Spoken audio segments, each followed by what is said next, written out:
The moment Any her eyes met recommendations? across the crowded For poetry, bookstore this new cafe, collection is getting great Oliver buzz. Matthews Oh, knew perfect, he was in thanks. trouble. Anytime. She stood there, quietly shelving poetry books, a strand of dark hair falling across her face as she worked. Something about her quiet concentration made his heart skip a beat, the first time he'd felt that sensation since losing his wife 3 years ago. But the real trouble began later that night, when in a moment of unexpected vulnerability, Emma's confession changed everything. "I've never been kissed," she'd whispered, eyes cast downward. And just like that, all the careful rules Oliver had built to protect himself and his young daughter began crumbling away. Hey there, viewers! If you're already feeling drawn into Oliver and Emma's story, hit that like button and subscribe to catch more heartfelt stories that will leave you believing in second chances. Now, let's dive deeper into this journey of unexpected love that proves sometimes breaking the rules is exactly what your heart needs. Emma Sullivan had always been the quiet type. At 32, she'd built a comfortable life working at Cornerstone Books, the cozy independent bookstore she'd helped save from closure 5 years ago. Books made sense to her in a way people never had. Growing up with a severe stutter that therapy had mostly corrected in adulthood, she'd learned early to retreat into the safety of written words rather than struggle with spoken ones. Her childhood had been marked by cruel teasing, making her withdraw further into herself, avoiding the social experiences most teenagers took for granted, including first kisses and teenage romance. By the time her speech improved, the walls around her heart had grown too thick for most people to bother trying to scale. She'd had 2 almost relationships in college that fizzled before they began, both men eventually frustrated by what they perceived as her emotional unavailability. The truth was simpler and more complicated. Emma was terrified. Terrified of rejection, of vulnerability, of the humiliation she'd known so well as a child. So she built her world around literature instead, finding passion in helping customers discover the perfect book rather than discovering love for herself. Oliver Matthews hadn't planned on stopping at the bookstore that rainy Tuesday afternoon. At 40, his life revolved around his architectural firm and, more importantly, his 8-year-old daughter Lily. Since losing his wife Claire to cancer 3 years ago, he had established strict rules for himself: no dating anyone his daughter might grow attached to, no bringing women into their home, no relationships that might disrupt Lily's sense of stability. He'd had a couple of discreet, brief relationships that had remained entirely separate from his life as a father, but nothing that threatened the careful balance he maintained. But Lily had been begging for the newest book in her favorite series, and the rain was coming down in sheets, and Cornerstone Books was right there on his drive home. It seemed the universe had conspired to place him in Emma's path. When he asked about the book, her voice had been soft but knowledgeable, her smile gentle as she spoke enthusiastically about the series his daughter loved.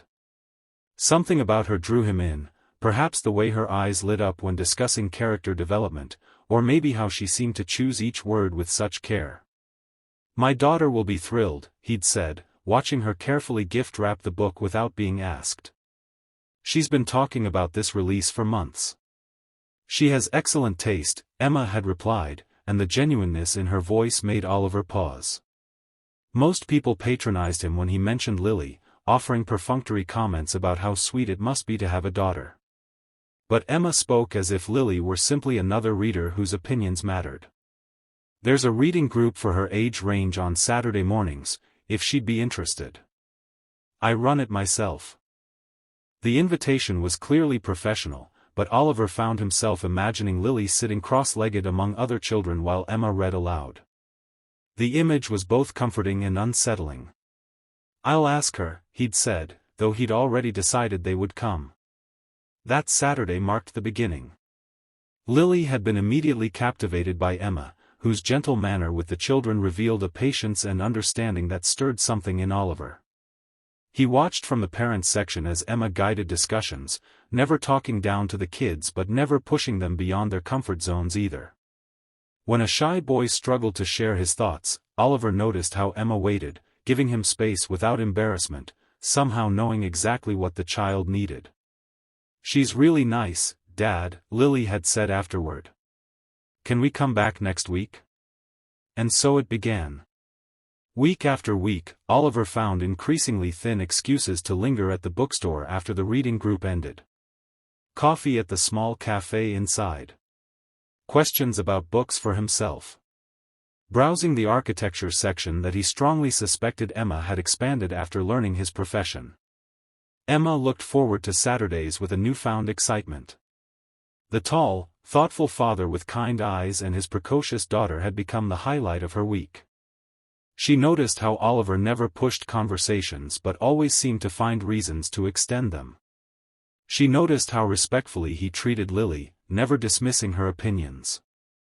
And she definitely noticed the way her heart raced when their fingers accidentally touched as they both reached for the same book one afternoon.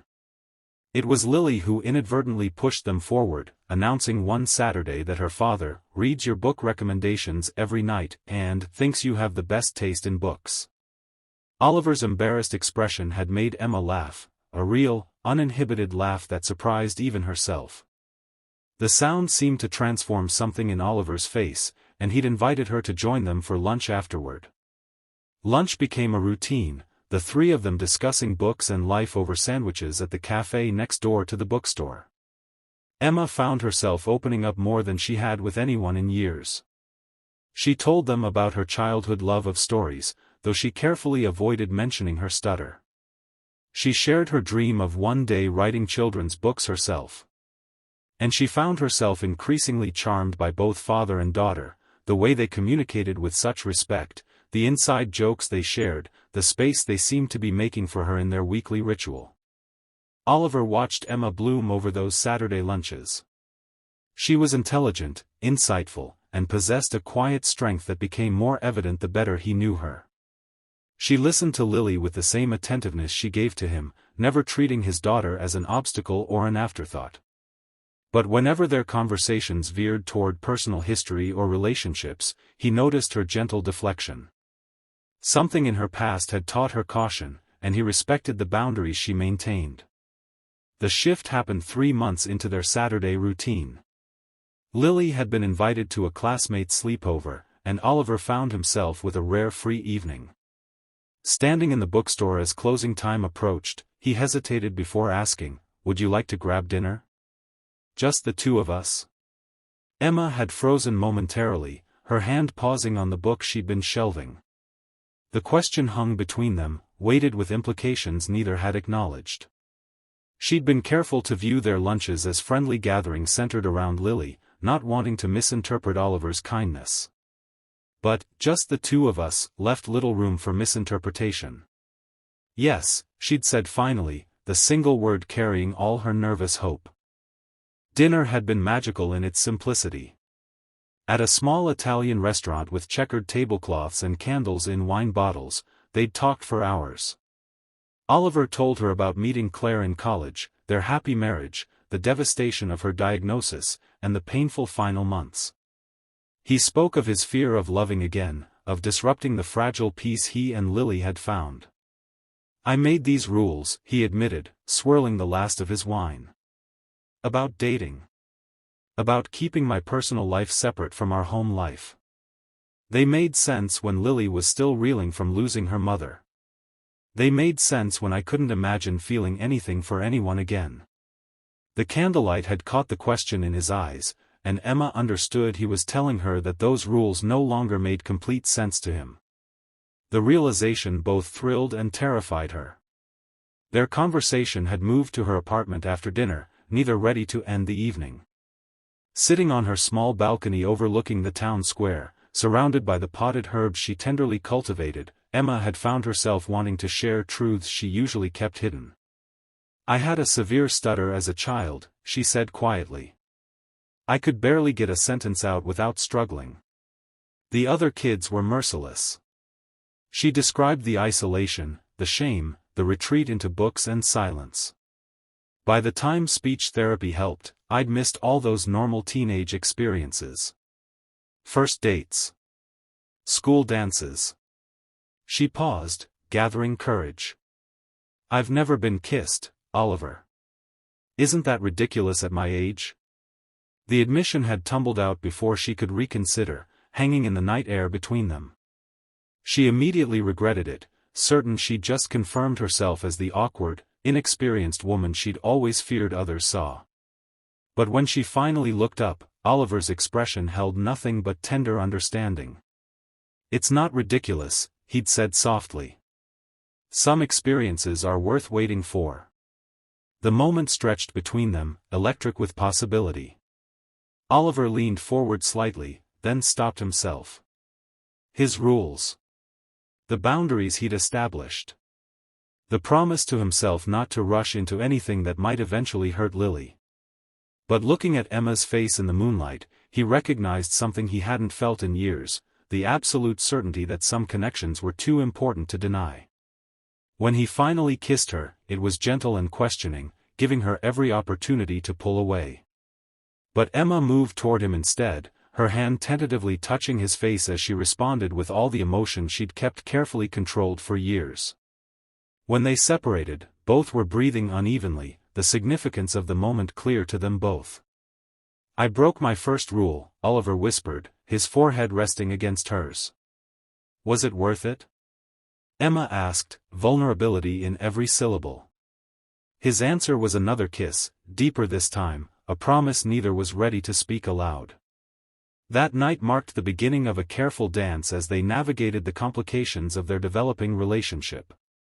Oliver insisted on taking things slowly, mindful of both Lily's feelings and Emma's inexperience. For her part, Emma appreciated his patience but sometimes wondered if his caution stemmed partially from lingering reservation, if perhaps his rules existed because he wasn't truly ready to move forward. Their first challenge came when Lily noticed the shift in their dynamic. During one Saturday lunch, she'd looked between them with narrowed eyes and asked, "Do you like my dad, Miss Emma?" Like him? Emma had frozen, uncertain how to respond to the directness of a child, but Oliver had stepped in. "Would it bother you if Miss Emma and I were spending more time together, Lily?" The girl had considered this with the seriousness only an 8-year-old could muster. "Would she come to our house sometimes? Would she read me more stories?" If that's something she wanted to do, Oliver had said cautiously. Lily had turned to Emma then, eyes wide and hopeful. "We have a window seat in the living room that's perfect for reading. Dad built it special. And you could help me with my collection of rocks. I have 17 special ones." Relief had flooded through Emma. "I would like that very much, Lily." But privately, Oliver still wrestled with his remaining rules. Having Emma in their home meant truly integrating her into their lives, something he hadn't done with anyone since Claire died. What if it didn't work out? What if Lily grew attached and then lost another important woman in her life? What if he wasn't ready after all? Emma sensed his hesitation in the weeks that followed. Though their relationship deepened emotionally and physically, he maintained certain barriers. She had yet to see the home he spoke of. Their dates remained separate from his life with Lily, except for their established Saturday routine. She tried to be patient, understanding the complexity of his situation, but doubt began to creep in. The tension culminated one evening 6 weeks after their first kiss. Over dinner at her apartment, Emma finally asked the question that had been troubling her, "Are you ashamed of me, Oliver?" He looked up, genuinely shocked. "What? Of course not. Why would you think that?"